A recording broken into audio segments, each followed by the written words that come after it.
Firstly, welcome to Glenfinnan. Warm welcome to Glenfinnan. Had to say it this year. Been here last year and it was glorious till 12 o'clock. We stepped up here to speak and guess what? Heavens open. It was horrendous. So, warm welcome to Glenfinnan on behalf of the Royal Oak Society, which we are, and the National Trust at the Centre. What we do is we commemorate the standard being raised at Glenfinnan. We do it every year and we will symbolically raise the Prince's standard. Philip will give us our opening prayer.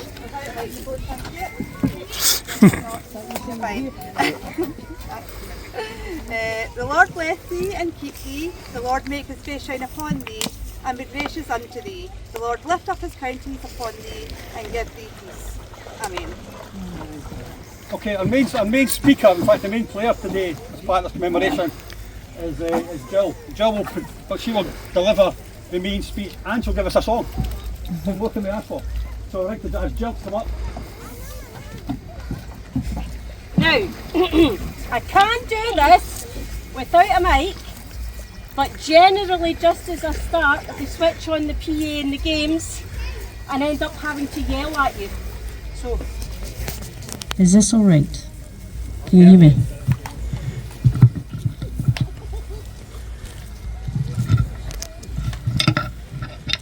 So I'm going to tell you the tale of why we're all here today and the significance of today. So on this very day, on the 19th of August 1745, a red, blue and white flag fluttered in the breeze at Glenfinnan, at the northern end of this fair loch shield.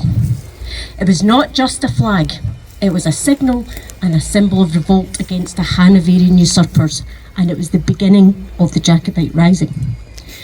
But when that flag first rose, few knew if it would ever be unfurled.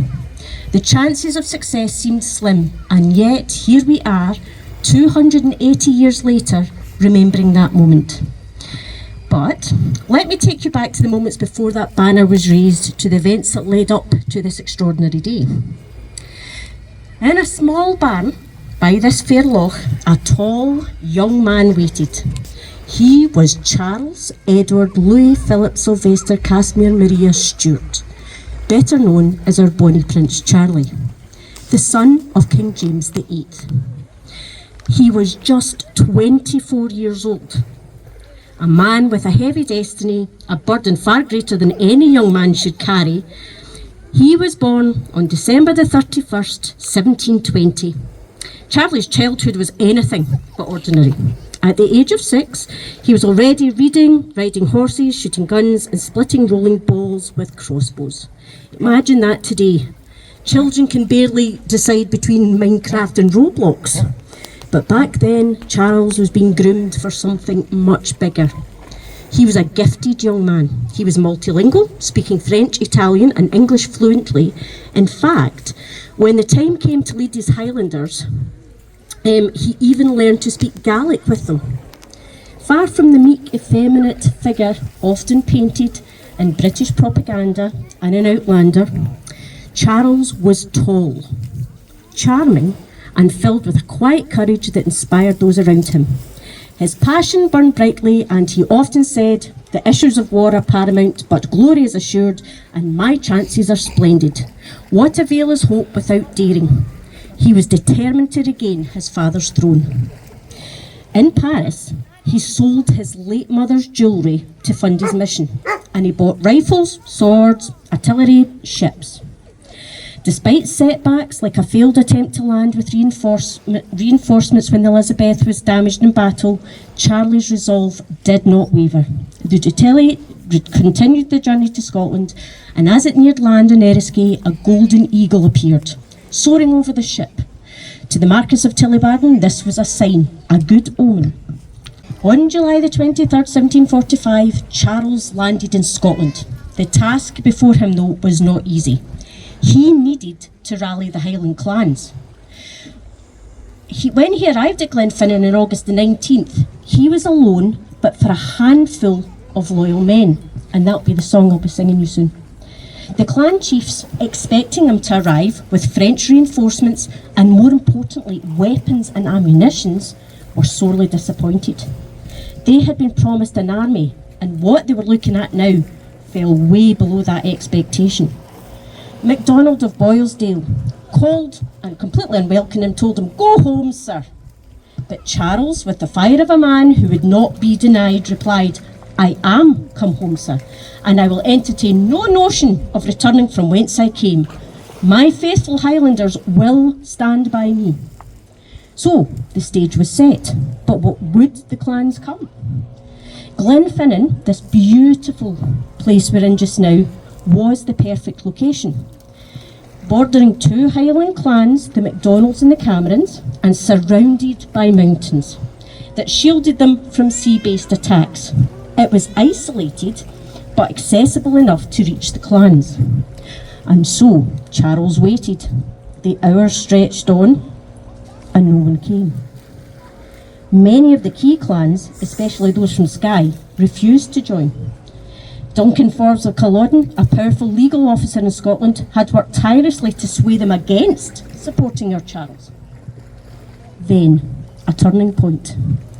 Ranald, the eldest son of Clan Ranald, had hesitated, but learning that a younger relative had pledged his support, he finally agreed to meet the prince. Charles, with his charm and determination, asked, "Will you not join me?" Ranald replied, "I will. Though no other man in the Highlands should draw a sword, I am ready to die for you." And that was the moment. Clan Ranald would join Charles. But still, Charles waited. The hours passed, and he began to lose hope. It was now 3 o'clock, 2 hours after the time he'd set for the gathering. And his army consisted of just 50 men from Clan Ranald and 150 from the Moran MacDonalds. Then, from the hills, a sound reached his ears: bagpipes. The sound grew louder, and soon the first of the Cameron clansmen appeared, led by Donald Cameron of Lochiel, a man who had been reluctant to join, but now, persuaded by the prince's passion, brought 700 of his men to the prince's side. Charles now had his army. With his forces now assembled, Charles prepared to raise the standard. The Marquis of Tullibardine, an experienced warrior from the Jacobite uprisings of 1715 and 19, stepped forward to plant the banner. Though frail and ageing, Tullibardine stood strong with 2 others to hold the standard ready as Charles read aloud the proclamation. In English, which most of the gathered clansmen didn't understand, but was translated. Now this is a very long speech, and too long for today. I'll read the first line. We have a tent over in the games, and the whole speech is available for you to read there. James VIII, by the grace of God, King of Scotland, England, France and Ireland, Defender of the Faith, to all our loving subjects of what degree or quality soever, greetings. He spoke of the burdens imposed by foreign rule and promised a free parliament to redress the grievances of the people, a return to liberty and independence. Charles's words were translated into Gaelic, but it didn't matter. His passion filled this glen. The sound of bagpipes filled the air, and Charles, filled with joy, saw his army swell to 1,200 men. The mood of the glen had changed completely. From a quiet, almost desolate place, it was now filled with life, hope and excitement. The men were ready. They raised their cups, celebrating with brandy, and pledged their loyalty to the Stuart cause. Charles had done it. He'd inspired these men to follow him, and his mission was no longer a dream, but a living, breathing reality. He had become a symbol of hope to a nation tired of oppression. Charles was more than just a prince. He was a man born for greatness, destined to lead. His charisma and his belief in his cause drew people to him. He believed with every fibre of his being that he was meant to be king, and his followers shared that belief. Today, as we remember that moment at Glenfinnan, we don't just remember the flag that was raised. We remember the passion, the courage, and the unyielding belief of a man who dared to dream of a Scotland free from foreign rule. It was a beginning, full of hope and uncertainty, and yet it changed the course of history. Bonnie Prince Charlie may not have gained the throne, but his legacy endures as a symbol of determination, of a man who never gave up in his dreams, no matter how slim the chances seemed. And this is why, on this day, we remember him.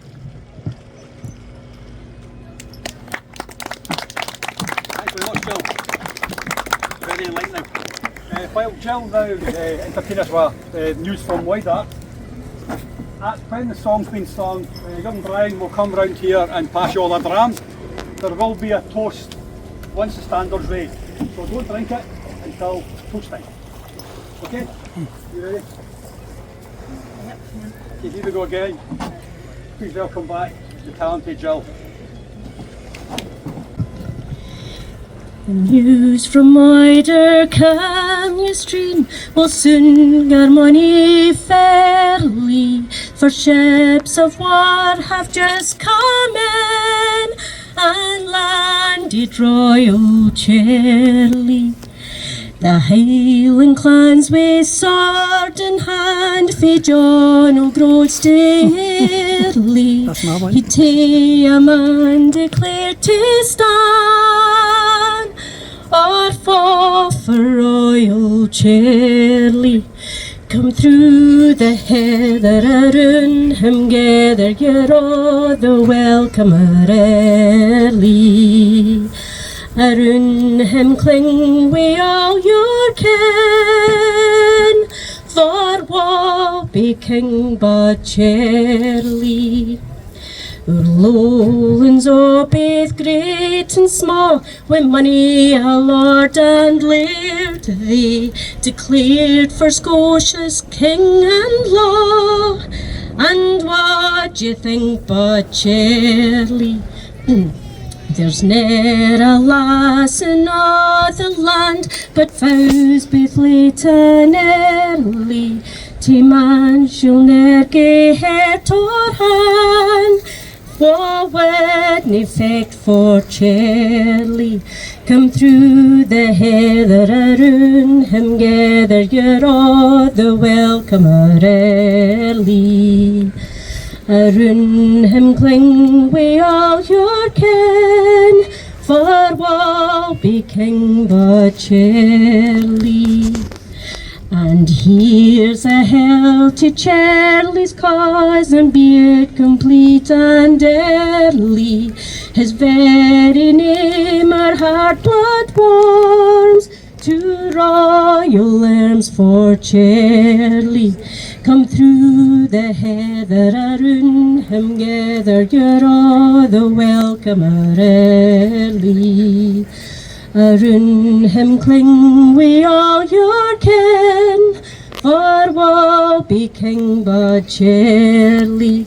Come through the heather around him, gather. Come Ronald, come Donald, come all together. Declare him rightful lawful king, for wha be king but cheerly. Thank you. Thanks, Jill, that's lovely. Okay, we're now going to actually symbolically raise the Prince's standard. Over to Mr. Morrison.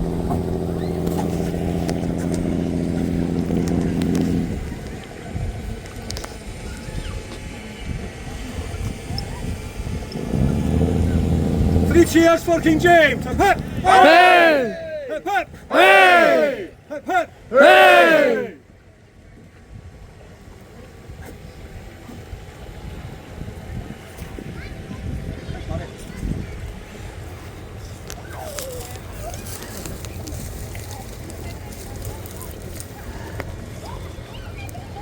We'll now move on to the bit you've been waiting for. James, give us a toast.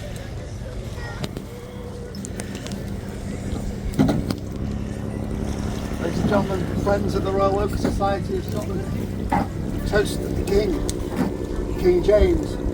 Seamus, lie! King James! King James! King James!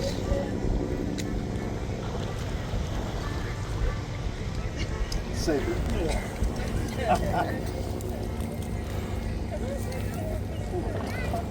Good.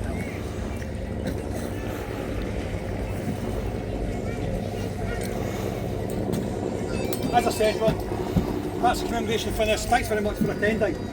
As Jill said there, we do have a tent over in the games. It's full of bits of information. Jacobite history living table with all the bits and pieces lying on it. There's pictures, there's all sorts of bits and pieces. Please come across. There's also a QR code where you can scan it, take you straight to our Facebook page so you can see exactly what we got up to and when we do it. So that's the closing of our small service. I'd just like to ask Chris to play us out with a tune.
As I say, that concludes our commemoration. As I said, there's a couple of drams there if somebody wants to finish them off.